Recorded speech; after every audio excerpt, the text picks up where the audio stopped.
नमस्कार दोस्तों, मेरा नाम है विजय कुमार गिरी और मैं आप लोगों का एक बार फिर से स्वागत करता हूं अपने यूट्यूब चैनल जिसका नाम है सुहा क्लासेस फॉर एग्रीकल्चर। दोस्तों, आज हम लोग पढ़ने वाले हैं जो नीमरा सुंडा जी का मैंने एमसीक्यू वाली सीरीज स्टार्ट करी है। आज हम लोग इसमें लेक्चर नंबर दूसरा पढ़ने वाले हैं। रोज की तरीके से मैं आपको 15 क्वेश्चन पूछूंगा, उसके आंसर बताऊंगा। उनसे रिलेटेड जो भी कुछ इंपॉर्टेंट पॉइंट्स होंगे उनके बारे में मैं भी डिटेल में डिस्कशन कराऊंगा। मैं पढ़ाना स्टार्ट करूं उससे पहले मैं आप लोगों को बता दूं कि अगर आप लोग मेरा अल्टीमेट एग्रीकल्चर का कोर्स खरीदना चाहते हैं, जो कि मैंने मात्र 1000 रुपये में लॉन्च किया है, तो आप अगर इसको खरीदना चाहते हैं तो इस क्यूआर कोड को स्कैन करके मात्र 1000 रुपये का पेमेंट करके आप इसको खरीद सकते हैं। इस कोर्स में आपको यहाँ पर दिए गए सभी सब्जेक्ट बिल्कुल बेसिक से लेकर एडवांस लेवल तक आपको पढ़ाए जाएंगे बाइलिंगुअली। और इसके अलावा यहाँ पर जो मैं आपको नोट्स प्रोवाइड कराऊंगा, ये नोट्स भी आपको बाइलिंगुअल होंगे, बोले तो हिंदी और अंग्रेजी दोनों भाषाओं में आपको यहाँ पर नोट्स मिल जाएगा। इस नोट्स की मदद से आप अपनी एक नोट्स बना लेना और इसको पढ़ने के बाद कोई भी वन डे कॉम्पिटिटिव एग्जाम है, चाहे वो किसी स्टेट गवर्नमेंट का हो या फिर सेंट्रल गवर्नमेंट का हो, एक ही बार में यहाँ पर आपको हर एग्जाम की तैयारी करा दी जाएगी एग्रीकल्चर की। क्योंकि इस कोर्स को मैंने बनाया है पूरा बीएससी एग्रीकल्चर और एमएससी एग्रीकल्चर के निचोड़ को निकाल कर बहुत अच्छे तरीके से इसको बनाया गया है। सभी सब्जेक्ट को यहाँ पर डिटेल में पढ़ाया गया है। तो अगर आप इसको खरीदना चाहते हैं तो इस क्यूआर कोड को स्कैन करके मात्र 1000 रुपये का पेमेंट करके आप इसको खरीद सकते हैं। बाकी व्हाट्सएप से अगर आप संपर्क करना चाहते हैं मुझसे, कोर्स से रिलेटेड अगर अधिक जानकारी आप चाहते हैं, तो 9792771793 मेरे इस व्हाट्सएप नंबर से आप संपर्क करके कोर्स से रिलेटेड जो भी आपको जानकारी प्राप्त करनी है वो प्राप्त कर सकते हो।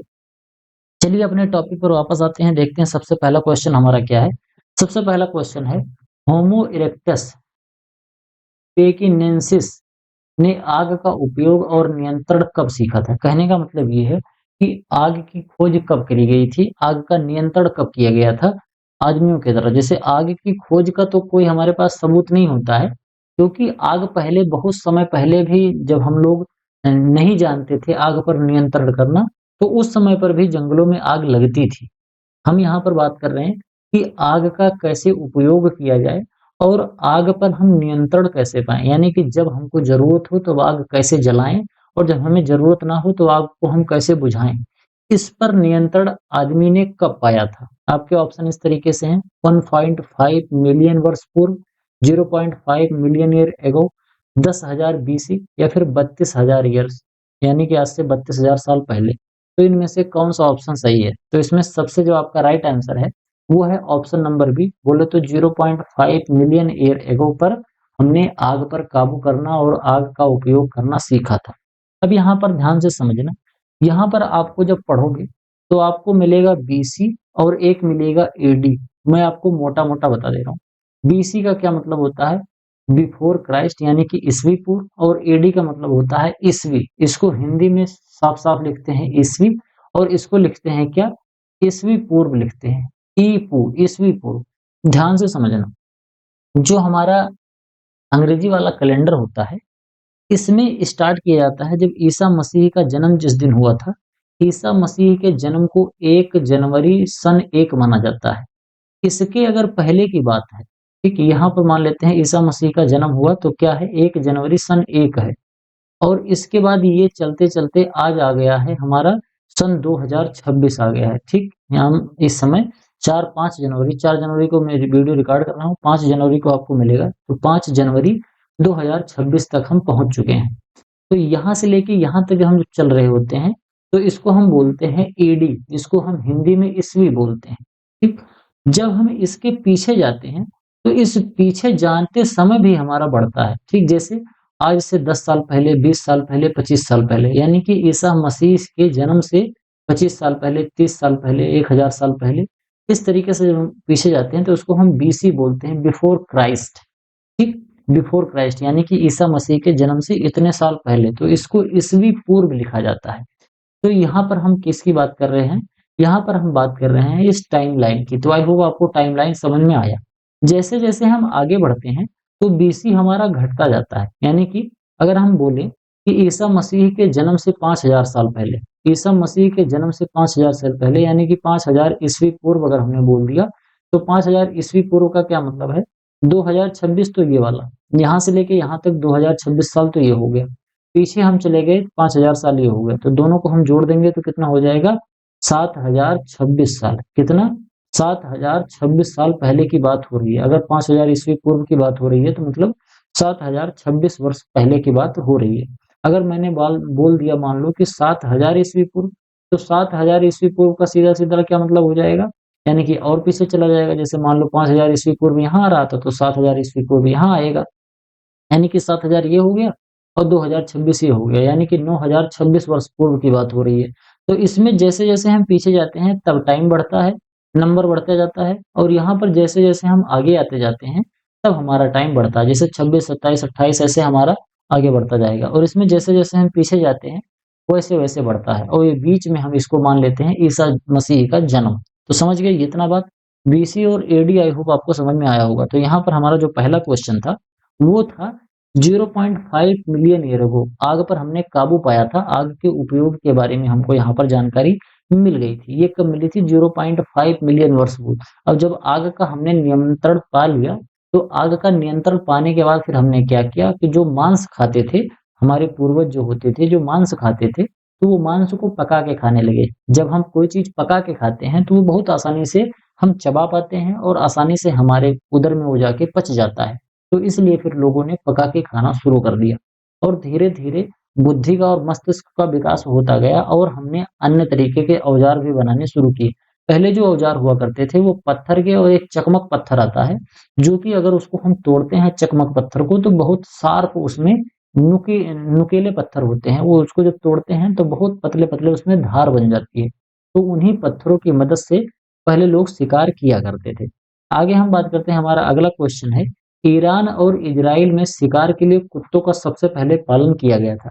सबसे पहले जो हम अगर बात करें तो सबसे पहले जो आदमियों ने सबसे पहले किस जानवर को पाला था? तो सबसे पहले पाला गया जो जानवर था वो कुत्ता था। कुत्ता को सबसे पहले जो पाला गया था वो शिकार करने के लिए पाला गया था। क्वेश्चन यहाँ पर पूछा जा रहा है कि कुत्ते को जो पाला गया था वो कब पाला गया था? आपके ऑप्शन इस तरीके से हैं, 8700 ईस्वी पूर्व, 7700 ईस्वी पूर्व, 10,000 ईस्वी पूर्व या फिर 6000 ईस्वी पूर्व। तो इसकी अगर हम बात करें तो हमको निकल के आएगा कि 10,000 ईस्वी पूर्व, यानी कि 10,000 ईस्वी पूर्व का क्या मतलब होता है? यानी कि आज से लगभग-लगभग 12,000 कितना? 12,026 वर्ष पहले की यहाँ पर बात सॉरी 12,026 साल पहले की यहाँ पर बात हो रही है। 12,026 साल पहले की बात हो रही है क्योंकि 2026 तो ये चल गया और 10,000 साल पहले बीसी। तो 10,000 आज से लगभग 12,000 साल पहले के आस-पास में हमने सबसे पहले कुत्ता पाला था। कुत्ता पालन के पहले हम लोग खेती नहीं करते थे। कुत्ता पाला, फिर बाद में कुत्ते से हम शिकार करते थे, फिर धीरे करके उसके बहुत बाद में हमने खेती करना स्टार्ट किया था। तो कुत्ता का जो पालन है लगभग 10,000 ईसा पूर्व में हुआ था। यह घटना जो है वो ईरान और इज़राइल में सबसे पहली बार शुरुआत हुई थी और कुत्ता जो पाला गया था वो सबसे पहले शिकार करने के उद्देश्य से पाला गया था।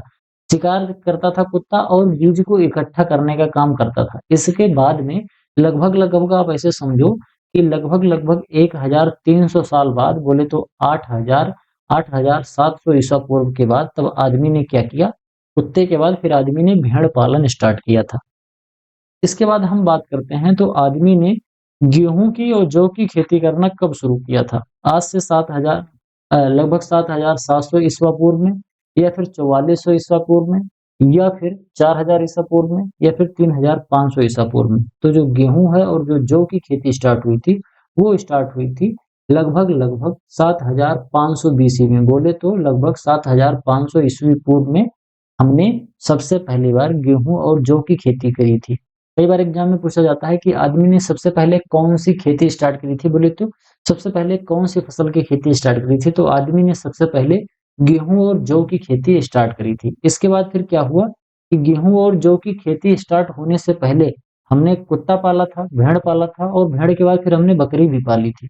पहले क्या पाला? पहले हमने कुत्ता पाला, कुत्ता के बाद फिर हमने भेड़ पाला, भेड़ के बाद फिर हमने क्या पाल लिया? बकरी पाल लिया। तो ये 3 जानवर हमने पाला और 3 जानवर पालने के बाद फिर हमने गेहूँ की खेती और जौ की खेती करनी स्टार्ट करी थी। फिर मक्का की खेती इसके काफ़ी ज़्यादा बाद में हुई थी। 7500 बीसी में हमने क्या करा था? 7500 बीसी में तो हमने गेहूँ और बारले की खेती करी थी और 4400 बीसी में फिर हमने मक्का की खेती स्टार्ट करी थी। इसके बाद जो कैटल हैं और पैग हैं, यानी कि कैटल हमारे गाय-भैंस जो हैं और इसके अलावा जो हमारी सूअर है, इसको हमने 600 बीसी में स्टार्ट किया था, यानी कि इसके बाद बकरी के बाद फिर हमने क्या पाला था? गाय भैंस पाला था, यानी कि गाय का पालन किया था, कैटल का, और इसके बाद फिर हमने सुअर पालन स्टार्ट किया था। तो इस तरीके से सीक्वेंस हमारा जानवरों का चल रहा था। और इसमें अगर हम बात करें तो गेहूं का हमने खेती करी, गेहूं बारले की, फिर उसके बाद मेज की खेती हमने स्टार्ट करी थी। अगला क्वेश्चन है, जो पहिए है, पहिए का आविष्कार कब हुआ था? तो पहिए का आविष्कार 3000 बीसी में हुआ था, फिर 3400 बीसी में हुआ था, फिर 2900 बीसी में हुआ था, या फिर 2700 बीसी में हुआ था। तो इसमें जो आपका राइट आंसर है वो है ऑप्शन नंबर, इसमें जो आपका राइट आंसर हो जाएगा वो क्या हो जाएगा, जस्ट सेकेंड, थोड़ा सा हैंग कर गया मुझे लग रहा है। हाँ, तो इसका जो आपका राइट आंसर है वो है 3400 बीसी में हमने सबसे पहली बार किसका आविष्कार किया था, पहिए का आविष्कार किया था, हमने पहिया बनाया था। पहिया बन जाने के बाद क्या हुआ, तो जो भारी भरकम सामान थे, जैसे जानवरों का जब वहां पर लोग शिकार करते थे तो उसको उठा के लाने में बड़ी मेहनत होती थी, तो जब पहिए का आविष्कार हो गया तो शिकार करके जानवरों को इधर से उधर लेके आने में काफी ज्यादा सहूलियत होने लगी। तो जो व्हील का आविष्कार हुआ था, पहिए का आविष्कार 3400 ईस्वी पूर्व में हुआ था। यह जो आविष्कार था ये औजारों के लिए कांस्य के उपयोग से पहले हुआ था, यानी कि आदमी जो कांसे के या ब्रॉन्ज का जो बर्तन बनाया करता था, ब्रॉन्ज के जो हम औजार बनाया करते थे, उससे पहले ही हमने क्या बना लिया था, पहिया बना लिया था। आग का आविष्कार किया, फिर पहिए का आविष्कार किया, फिर बाद में हम ब्रॉन्ज पे आए थे। इसके बाद हम बात करते हैं तो पोटैटो की जो कल्टीवेशन है वो 3400 ईस्वी पूर्व, यानी कि मक्के के बाद फिर हमने पोटैटो की खेती करनी स्टार्ट करी थी। इसके बाद अगर हम बात करें तो जो ब्रॉन्ज है, ब्रॉन्ज का यूज हमने स्टार्ट किया था लगभग 3000 बीसी पहले, यानी कि आज से लगभग 5000 साल पहले हमने जो कांसा है, कांसे का उपयोग करना स्टार्ट किया था। और हल का आविष्कार, ये बहुत ज्यादा इंपॉर्टेंट पॉइंट है, हल का आविष्कार कांसे के आविष्कार के बाद हुआ था। कांसे का आविष्कार आज से 5000 साल पहले हुआ था, और जबकि ये हमारा जो हुआ था 4900 साल पहले, यानी कि ब्रॉन्ज के आविष्कार होने के बाद फिर हमने हल का आविष्कार किया। और जब हल का आविष्कार हो गया तब हमने खेती करना स्टार्ट किया। अब आप लोग सोच रहे होंगे सभी, वो गेहूं की खेती जो अब बहुत पहले करवा रहे थे, तो गेहूं और जौ की जो खेती हो रही थी, मक्की की जो खेती हो रही थी, उस समय पर खेती हल से नहीं हो रही थी। उस समय पर जो औजार होते थे, दूसरे-दूसरे तरीके के औजार, उससे मिट्टी को मैनिपुलेट करके खेती करी जा सकती थी। नहीं तो कई बार ऐसा होता था कि जो सीड होते थे, उन सीड को ऐसे मिट्टी के ऊपर छिड़क दिया जाता था बिना जुताई किए ही, और वो उग जाता था। लेकिन बाद में जुताई करके जब खेती करना स्टार्ट किया तो प्रोडक्शन हमारा बढ़ गया। इसलिए धीरे-धीरे हम सीखते गए, करते गए, और हम आज यहाँ तक आके पहुँच गए हैं। आगे बात करते हैं कि 2700 ईसा पूर्व में रेशम कीट का जो पालन हुआ था, ये किस देश में सबसे पहली बार किया गया था? रेशम कीट का पालन जब स्टार्ट हुआ था, तो ये जिस देश ने किया था बहुत चालाक था। इसने लगभग हजारों साल तक, मतलब 1-2 हजार साल तक इसने पूरी दुनिया को पता ही नहीं लगने दिया कि इस तरीके से रेशम के कीट से कपड़े बनाए जा सकते हैं, जो कि बहुत अच्छे होते हैं। इसके बारे में बात करें तो सबसे पहले इसने बनाया किसने था इसको? इंडिया ने, या फिर इंडोनेशिया ने, फिर या चाइना ने, या फिर ईरान ने। तो रेशम कीट के पालन का जो सबसे पहली बार यूज किया गया था उसने चाइना ने किया था। चाइना ने रेशम कीट पालन किया था और यहाँ से सिल्क बनाया था, और सिल्क बना के ये पूरी दुनिया में बेचा करता था। आप लोगों ने सुना होगा, मैंने आपको पढ़ाया भी है सिल्क रूट के बारे में। सिल्क रूट जो हुआ करता था, जैसे आज पूरी दुनिया में अगर हमको व्यापार करना होता है तो समुद्र के रास्ते से व्यापार करते हैं। उस समय पर एशिया को यूरोप से जोड़ने के लिए एक रूट हुआ करता था जिसको सिल्क रूट कहते हैं। तो चाइना में जो सिल्क का उत्पादन होता था वो यूरोप तक बिकता था, और उसके लिए जिस रूट का इस्तेमाल किया जाता था वो सिल्क रूट हुआ करता था। तो इसी सिल्क रूट के नाम पर, सिल्क के उत्पादन के नाम पर चाइना में एक रोड बन गया, सिल्क रूट। ठीक। तो ये जो सिल्क का उत्पादन है ये सबसे पहली बार चीन ने करना स्टार्ट किया था, और जब चीन में ये स्टार्ट हुआ तो पहले चीन में जो वहाँ के राजा महाराजा लोग हुआ करते थे, बहुत एलीट क्लास के लोग हुआ करते थे। सबसे पहले तो वही लोग रेशम के कपड़े का उपयोग करते थे। फिर उसके बाद फिर इन्होंने बेचना स्टार्ट किया, बहुत महंगे दाम पर इसको बेचते थे। फिर बाद में धीरे-धीरे पूरी दुनिया को पता चल गया कि रेशम कीट पालन क्या होता है। यह घटना लगभग 2700 वर्ष पहले की बात है, यानी कि हल बनाया था, और हल बनाने के लगभग 200 साल बाद हमने क्या बनाया था, रेशम कीट पालन स्टार्ट कर दिया था। यह हल का आविष्कार इतने के बाद में हुआ था। आगे हम बात करते हैं चना, नाशपाती, सरसों और कपास की जो खेती हुई थी, ये हुई थी हमारी लगभग 2300 ईसा पूर्व के आसपास में करी गई थी। और इसके बाद फिर हमने इरिगेटेड फार्मिंग करना स्टार्ट कर दिया था, यानी कि जो हम खेती करते थे, खेती में हमने जुताई करना जब स्टार्ट कर दिया तो जुताई के बाद फिर हमने सिंचाई करना भी स्टार्ट कर दिया था, यानी कि इरिगेशन वाला जो कॉन्सेप्ट है ये भी तब तक आ चुका था। इसके अलावा हम बात करते हैं कि मेज की जो खेती करी गई थी, मेज की खेती कब स्टार्ट करी गई थी? अभी मैंने थोड़ी देर पहले आपको बताया भी था, जो इम्पोर्टेंट पॉइंट जो है, उसमें बताया था। तो जो मेज की खेती स्टार्ट हुई थी, वो आज से 4000 बीसी में स्टार्ट हुई थी, या 4400 बीसी में, या फिर 3500 बीसी में, या फिर 2300 बीसी में। तो इसमें जो मेज की खेती स्टार्ट करी गई थी, ये स्टार्ट हुई थी 4400 बीसी में। बोले तो आज से लगभग-लगभग आप ऐसे समझो कि 6400 साल पहले स्टार्ट कराया गया था मक्का की खेती। यानी कि बारले की खेती होने के बहुत समय बाद हमने गेहूँ और बारले के बाद फिर हमने बहुत समय बाद मक्के की खेती स्टार्ट करी थी। मक्के की खेती 4400 ईसा पूर्व में शुरू हुई थी। इसके कुछ समय बाद 400 ईसा पूर्व के आसपास में चावल की खेती शुरू हुई थी, और आलू की खेती 3500 ईसा पूर्व में स्टार्ट हुई थी। और 6000 ईस्वी पूर्व के आसपास में मवेशी और सूअर का पालन हमने स्टार्ट किया था। आगे है हमारा अगला क्वेश्चन है, when was irrigation from well and cultivation of sugarcane start? कुओं से सिंचाई करने का जो हमारा माध्यम था, वो कब स्टार्ट हुआ? यानी कि कुआं बना के हमने सिंचाई करना स्टार्ट कब किया था?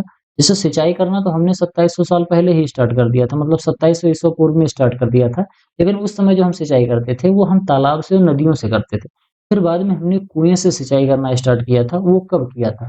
1800 बीसी में, या 1725 बीसी में, या फिर 1500 बीसी में, या फिर 1400 बीसी में? तो इसमें जो आपका राइट आंसर होगा, वो होगा ऑप्शन नंबर सी, 2500 बीसी में हमने शुगर केन की खेती भी स्टार्ट करी थी, और शुगर केन की खेती के साथ-साथ हमने कुएँ से सिंचाई करना भी स्टार्ट किया था। गन्ने की जो खेती है, वो आज से लगभग 1500 ईसा पूर्व के आसपास में स्टार्ट हुई थी, और उसी के समय के आसपास में हमने कुएँ से पानी निकालकर सिंचाई करने का भी क्रियाक्रम स्टार्ट किया था।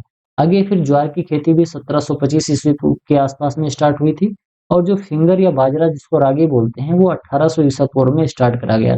मध्य पूर्व में लोहे का उपयोग जो हुआ था, ये 1400 ईस्वी पूर्व में किया गया था। अगला हमारा क्वेश्चन है, लगभग 1000 से लेके 6000 ईसा पूर्व के बीच में लोहे के हलों से फसल की खेती के लिए किन किन क्षेत्रों में हुई थी? कहने का मतलब ये है कि जो लोहे का हल बनाया गया था, सबसे पहले जो हल बने थे, वो पत्थरों के और काँसे के औजार के हल हुआ करते थे। उसमें जो मिट्टी खोदने के लिए जो सबसे टर्मिनल पोर्शन हुआ करता था, जो मिट्टी खोदता था, वो काँसे का या फिर लोहे उसका पत्थर का हुआ करता था। लेकिन बाद में लोहे का जब आविष्कार हुआ, तो लोहे के बनने लगे। तो यहाँ पर पूछा जा रहा है कि लोहे के बने हुए हल का आविष्कार से लोहे के हलों से खेती करने का जो सबसे पहला साक्ष्य हमको मिलता है, वो कहाँ से मिलता है? पंजाब, उत्तर प्रदेश और बिहार से, पंजाब, राजस्थान, गुजरात से, बिहार, बंगाल, उड़ीसा से, कश्मीर, पंजाब या हरियाणा से। तो इसमें आपका जो राइट आंसर है, वो है option number A, Punjab, Uttar Pradesh और बिहार वाला जो रीजन है, यहाँ पर हलों से खेती करी जाती थी, और ये जो हल होते थे, ये लोहे के हुआ करते थे। पंजाब, उत्तर प्रदेश और बिहार में फसल की जो खेती 1000 से लेके 600 ईसा पूर्व के आसपास में स्टार्ट हुई थी, और उस समय पर ये जो हल हुआ करते थे, ये लोहे के हल का इस्तेमाल करते थे। यह काल दूसरी आर्य प्रवास लहर के आसपास है, यानी कि आर्यन जो माइग्रेशन हो रहा था, उस समय के आसपास में यहाँ पर लोहे का आविष्कार और लोहे के हल का इस्तेमाल करना स्टार्ट हुआ था। इसे लौह युग के रूप में माना जाता है, जहाँ लोहे के हल और कुल्हाड़ी का आविष्कार हुआ था। मध्य पूर्व में लोहे का उपयोग पहले 1400 ईसा पूर्व के आसपास में माना जाता था, और बौद्ध साहित्य में खेती के कार्यों का उल्लेख भी हमको देखने को मिलता है। इसके अलावा हमारा जो अगला क्वेश्चन है, वो है 900 से लेके 1000 ईस्वी के बीच में। यहाँ पर एडी आ रहा है, ईसा पूर्व की बात हो गई, अब आ रहा है 900 से लेके 1000, यानी कि आज से लगभग 1000 से लेके 1100 वर्ष पूर्व की बात हो रही है। तो उस समय पर कौन-सी पुस्तक लिखी गई थी, जो कि एग्रीकल्चर से रिलेटेड थी? एक नाम था, उनका नाम था कश्यप। उन्होंने लिखा था, कश्यप जो ऋषि थे, उन्होंने एक बुक लिखी थी, उस बुक का नाम क्या था? वृक्षायुर्वेद था, या फिर कृषि पाराशर था, या फिर कृषि सूक्त था, या फिर महा महावग्ग था? तो इसमें से कौन सी बुक महर्षि कश्यप ने लिखी थी 900 से लेके 1000 ईस्वी पूर्व ईस्वी के आसपास में? ईस्वी पूर्व नहीं, ईस्वी है। तो इसमें जो कृषि सूक्त था, ये लिखा गया था लगभग 900 से लेके 1000 एडी के आसपास में। ये जो कृषि पर पराशर और वृक्षावधि उसी काल के आसपास में कृषि और वनस्पति विज्ञान के मैनुअल्स हैं। बोले तो ये जो कृषि पराशर था, ये कृषि विज्ञान का था, और वृक्षायुर्वेद जो था, ये वनस्पति विज्ञान की एक पुस्तक हुआ करती, जैसे कृषि सूक्त या कृषि से संबंधित हुआ करता था। वहीं अगर हम बात करें, महावग्ग एक पुराना बौद्ध साहित्य है, जो कि लगभग 543 से लेके 951 ईस्वी पूर्व के आसपास में शुरू हुआ था। अगला हमारा क्वेश्चन है, which crop was introduced into India by the Portuguese in the 16th century AD. यानी कि ऐसी कौन सी फसल है जिसको पुर्तगाली 16वीं शताब्दी में भारत में लाए थे। 16वीं शताब्दी का मतलब आज से लगभग 400 साल पहले की बात हो रही है। काफी लंबा लंबा टाइम, जब 1600 की ईस्वी के आसपास में जब पुर्तगाली भारत में आए थे तो उस समय पर ये कौन कौन सी फसल लेके आए थे। आपके ऑप्शन इस तरीके से हैं: beet, barley, rice, potato, tomato, chilli, groundnut, sugar cane, sorghum और रागी, और इसके अलावा कॉटन, सरसों और पियर। इनमें से कौन सा ग्रुप ऑफ क्रॉप्स है जो कि पुर्तगाली भारत में आते समय लाए थे। तो भारत में जब वो आए थे तो टमाटर लाए थे, पोटैटो लाए थे, चिली लाए थे और ग्राउंडनट लाए थे। ये 4 फसलें लाए थे। इसके अलावा 16वीं शताब्दी में आलू, टमाटर, मिर्च और मूंगफली के अलावा अन्य फसलें जैसे कि शकरकंद है, अरारोट है, कद्दू, पपीता, अनानास, ये सभी चीजें भी ये 16वीं सदी के आसपास में ही भारत में आई थी। इसके अलावा तंबाकू है, अमेरिकन कपास है, रबड़ जैसी जो नकदी फसलें थी, ये भी उसी के आसपास में शुरुआत में आई थी। आगे हम बात करते हैं अमरूद, शरीफा और काजू जो है, इसी समय पर ये भी इंट्रोड्यूस हुए थे। ये सभी जो हमने यहाँ पर फसलें आपको बताई, ये सभी फसलें इंडियन नहीं थी। ये सभी फसलें विदेशों से इंडिया में इंट्रोड्यूस हुई थी, फिर बाद में इंडिया में इनकी खेती करनी स्टार्ट कर दिया गया। अगला हमारा क्वेश्चन है, 1795 ईस्वी में घोड़े के प्रजनन के लिए पूसा बिहार में अध्ययन फार्म किसने शुरू किया था। यहाँ पर 1795 ईस्वी में घोड़े के प्रजनन करने के लिए पूसा बिहार, जो कि बिहार राज्य में है, वहां पर एक फॉर्म स्टार्ट किया गया था जहां पर घोड़े के प्रजनन से रिलेटेड वहां पर रिसर्च होती थी। तो स्टार्ट किसने किया था? जी एल ब्लेन ने किया था, या फिर लेफ्टिनेंट विलियम फ्रेजर ने किया था, या फिर कश्यप ने किया था, या फिर पुर्तगाली जो आए थे उन्होंने किया था। तो इसमें जो आपका राइट आंसर हो जाएगा, ये हो जाएगा लेफ्टिनेंट विलियम जो फ्रेजर थे, फ्रेजर ने ही स्टार्ट किया था। उन्होंने पूसा बिहार में सबसे पहले घोड़े के ऊपर प्रजनन, घोड़े का जो प्रजनन था इससे से संबंधित जो रिसर्च था वो स्टार्ट किया था। 1795 ईस्वी के आसपास में स्टार्ट हुआ था।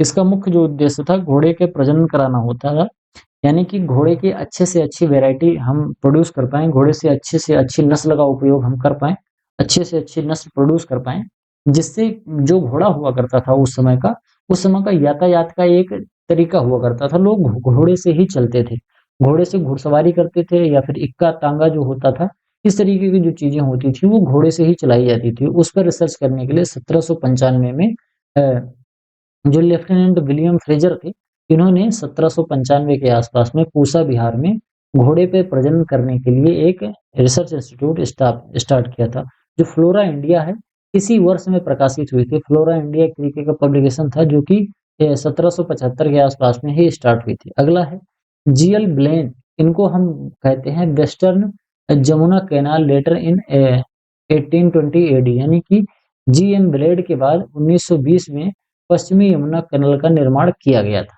आगे हम देखते हैं, हमारा अगला क्वेश्चन है 1745 ईस्वी में आयरिश अकाल पड़ा था। एक आयरिश फेमाइन के नाम से बहुत ही इंपॉर्टेंट फेमाइन हमको देखने को मिलता है।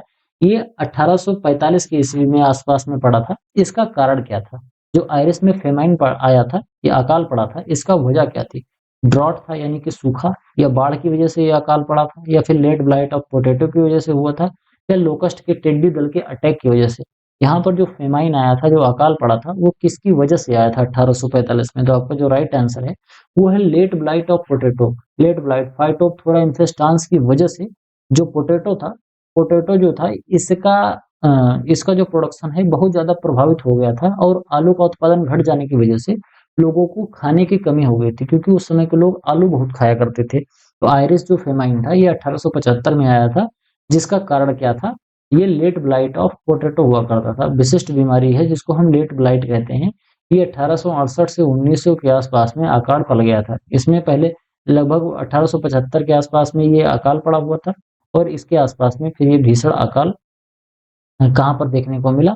सीवियर फेमाइन इसके बाद हमको बाद में कई जगह पर और भी देखने को मिला था। बंगाल और उड़ीसा के आसपास में 1865 के आसपास में यहाँ पर बंगाल और उड़ीसा में भी अकाल पड़ा था। इसके साथ साथ बंगाल और उड़ीसा में लगभग 15 लाख लोग मारे गए थे। जब 1865 में जब अकाल पड़ा था तो 15 लाख लोग केवल खाने की कमी की वजह से मार दिए गए थे। अगला है पुर्तगाली द्वारा बागवानी में ग्राफ्टिंग टेक्निक कब शुरू हुई थी? ये जो ग्राफ्टिंग टेक्निक होती है, जो कि आम में इनार्चिंग करी जाती है, इस तरीके से grafting, cutting, budding, layering, grafting, ये वेजिटेटिव मेथड ऑफ प्रोपगेशन होते हैं।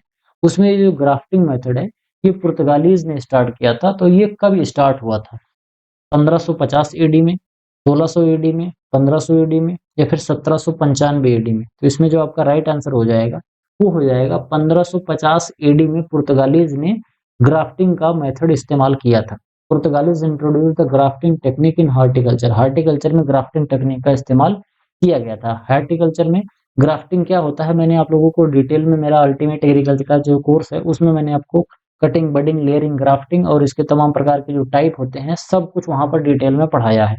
आगे हम बात करते हैं, यह वर्ष 1950 में स्टार्ट हुआ था, सॉरी 1550 में स्टार्ट हुआ था। It happens during the same century when introduce various crop in India. और इसी समय पर डिफरेंट डिफरेंट टाइप की जो क्रॉप्स थी ये पुर्तगाली भारत में लाए थे। जैसे अभी मैंने थोड़ी देर पहले आपको बताया था ना, ढेर सारी क्रॉप जब भारत में पुर्तगाली आए थे 1550 से और 1600 ईस्वी के आसपास में, तो उस समय पर ढेर सारी फसल ये पुर्तगाल से लाए थे अपने साथ। जैसे मीठा मीठा संतरा, खट्टा संतरा की जो खेती है ये 15वीं शताब्दी के आसपास में भारत में स्टार्ट हुई थी। यह पौधों के प्रसार के तरीकों का एक महत्वपूर्ण प्रगति थी। यानी कि पुर्तगाली जब भारत में आए थे तो ढेर सारी फसल लाए थे, ढेर सारी खेती करने की टेक्निक भी लाए थे, और शायद उसी समय के आसपास में तंबाकू भी लाए थे पुर्तगाली ही। एग्जैक्ट मुझे इस समय रिकॉल नहीं हो रहा, लेकिन शायद तंबाकू जो लाए थे वो पुर्तगाली ही लाए थे भारत। अगला है राजस्व, कृषि और वाणिज्य का एक संयुक्त विभाग बनाया गया था भारत में, DRAC जिसको बोलते हैं, department of revenue agriculture and commerce की एक विभाग बना था। ये स्थापित कब हुआ था? 1865 में या 1871 में या 1824 में या फिर 1845 में? इसमें जो आपका राइट आंसर हो जाएगा ये हो जाएगा 1871 में। एक ज्वाइंट डिपार्टमेंट बनाया गया था रेवेन्यू, एग्रीकल्चर और कॉमर्स का, जो कि 1871 में बना था। ये इवेंट जो था ये fall under the history of modern agriculture. Modern agriculture की हिस्ट्री में हमको ये देखने को मिलता है। ये अकर हुआ था जब बहुत ढेर सारा फेमाइन आने लगा था 1868 में और 1879 के आसपास में बहुत भीषण अकाल पड़ा था। तो उस अकाल को मैनेज करने के लिए और बाद में इस तरीके के अकाल देखने को हमको ना मिले, इसके लिए रेवेन्यू डिपार्टमेंट, एग्रीकल्चर डिपार्टमेंट और कॉमर्स डिपार्टमेंट को एक साथ मिला के काम किया गया कि आगे आने वाले समय में अगर अकाल पड़े तो उसको हम किस तरीके से मिनिमाइज कर पाएँ और अकाल से हम कैसे निपट पाएँ। इसके अलावा एक journal of agriculture and horticulture भी पब्लिश हुआ करता था 1824 एडी के आसपास में। This indicate former governmental organisation of India, यानी कि एग्रीकल्चर में एक गवर्नमेंट का फॉर्मल ऑर्गेनाइजेशन धीरे-धीरे भारत में स्टार्ट हो गया था 1871 के आसपास में। पहले रेवेन्यू, एग्रीकल्चर और कॉमर्स का डिपार्टमेंट बनाया गया था, फिर धीरे-धीरे और डिपार्टमेंट बनते गए, और ये जैसे-जैसे आगे बढ़ता गया प्रक्रिया, ढेर सारे डिपार्टमेंट ऐड होते गए, और जैसे-जैसे काम बढ़ता गया तो कई बार 2 डिपार्टमेंट को अलग भी किया गया कि जिससे वो जो ढेर सारा काम है उसको वो प्रॉपर तरीके से मैनेज कर पाएँ। इसके अलावा हम बात करते हैं तो 760 से लेके 800 ईस्वी के बीच में भारत में अर्घट में किस यंत्र का उपयोग किया जाता था? अर्घट में भारत में किस तरीके का यंत्र का उपयोग किया जाता? भारत में एक अर्घट है, वहाँ पर किस तरीके का यंत्र यूज़ किया जाता था? आयरन के हल का, यानी कि लोहे के प्लाऊ का इस्तेमाल, या रहट का इस्तेमाल, या फिर काँस के कुल्हाड़ी का इस्तेमाल, या फिर ट्रैक्टर का इस्तेमाल? यहाँ पर आपका जो राइट आंसर हो जाएगा वो हो जाएगा रहट का इस्तेमाल। रहट का इस्तेमाल किया जाता है कुएँ से पानी निकालने के लिए। बैल से चलने वाला एक तरीके का मशीन होती है जिससे कुएँ से पानी निकाला जाता है। तो इसका जो इस्तेमाल हुआ था भारत में, ये हुआ था 760 से लेके 800 ईस्वी पूर्व के आसपास में। इसको अर्घट कहा जाता था। भारत में रहट को क्या कहते थे? अर्घट कहा जाता था, और ये अर्घट धीरे-धीरे रहट हो गया। तो यह काल जो है ये बौद्ध साहित्य के संदर्भ में 543 से 441 ईस्वी पूर्व के बाद आता है, यानी कि बौद्ध के बाद ये चीज़ हमारी स्टार्ट हुई थी। लोहे का आविष्कार बहुत पहले ही लगभग 1000 से लेके 600 ईस्वी पूर्व के आसपास में हो गया था, और 6000 ईस्वी पूर्व में जो औजार बने थे वो काँसे के औजार हुआ करते थे। इसको काँसे का उपयोग किया जाता था। तो आज के लेक्चर में केवल इतना ही। 15 क्वेश्चन आपके कंप्लीट हुए। इनसे रिलेटेड जो भी कुछ इंपॉर्टेंट टॉपिक था मैंने आप लोगों को बताया। इसमें कुछ ज़्यादा समझाने वाली चीज़ें थी नहीं, क्योंकि एग्जैक्ट यहाँ पर डेट आपसे पूछा जा रहा था। आई होप आपको वीडियो पसंद आया होगा। वीडियो पसंद आया हो तो वीडियो को लाइक करिए, चैनल को सब्सक्राइब करिए, दोस्तों के साथ शेयर कीजिए। आपके जो सुझाव हैं कमेंट बॉक्स में ज़रूर लिखिए। बाकी हमारा पेड कोर्स खरीदने के लिए व्हाट्सएप पे हमसे संपर्क ज़रूर कीजिए। वहाँ पर मैंने आप लोगों को बहुत ही डिटेल में पूरा अल्टीमेट एग्रीकल्चर कोर्स में हर सब्जेक्ट्स को डिटेल में पढ़ाया है। साथ में मैं वहाँ पर आपको पीडीएफ नोट्स भी प्रोवाइड कराऊँगा। और ये जो मेरा पीडीएफ नोट्स होगा हिंदी और अंग्रेजी दोनों भाषाओं में होगा, जिसमें बहुत ही इम्पोर्टेंट चीज़ों को बहुत डिटेल में फिगर के साथ, टेबल के साथ कायदे से एक्सप्लेन करके वहाँ पर लिखा गया है। तो अगर आप खरीदना चाहते हैं तो व्हाट्सएप से हमसे संपर्क ज़रूर कीजिए। मिलते हैं किसी दूसरी वीडियो में, तब तक के लिए इजाज़त दीजिए। धन्यवाद।